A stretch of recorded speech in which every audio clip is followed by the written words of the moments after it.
ప్రతి సంవత్సరం జూలై 28న మనం వరల్డ్ హెపటైటిస్ డేని జరుపుకుంటున్నాము.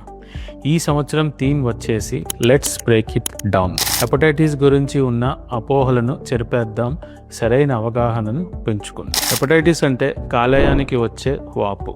ముఖ్యంగా హెపటైటిస్ బి అండ్ హెపటైటిస్ సికి చికిత్స తీసుకోకపోతే లివర్ సిర్రోసిస్, లివర్ క్యాన్సర్ వంటి తీవ్రమైన సమస్యలకు దారి తీయవచ్చు. అందులోనూ చాలామందికి ఎలాంటి లక్షణాలు కనిపించకుండానే ఈ వ్యాధి ఉండే అవకాశం ఉంది. అయితే భయపడాల్సిన అవసరం లేదు.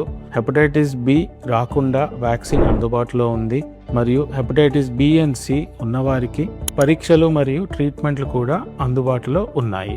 నేను doctor D Venkata Jaydeep, medical gastroenterologist, hepatologist and therapeutic endoscopist at Lalitha PVS Guntur. ఈ వరల్డ్ హెపటైటిస్ డే సందర్భంగా హెపటైటిస్ పై అవగాహనను పెంచి ఆరోగ్యకరమైన సమాజాన్ని నిర్మిద్దాం.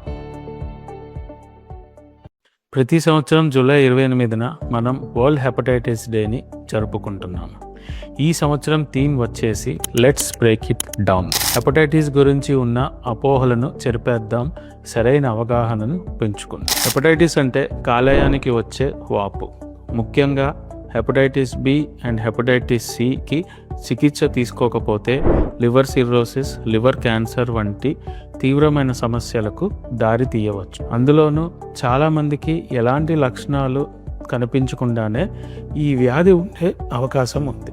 అయితే భయపడాల్సిన అవసరం లేదు.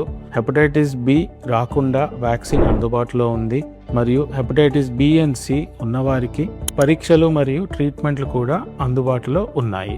నేను doctor D Venkata Jaydeep, medical gastroenterologist, hepatologist and therapeutic endoscopist at Lalitha PVS Guntur. ఈ వరల్డ్ హెపటైటిస్ డే సందర్భంగా హెపటైటిస్ పై అవగాహనను పెంచి ఆరోగ్యకరమైన సమాజాన్ని నిర్మిద్దాం.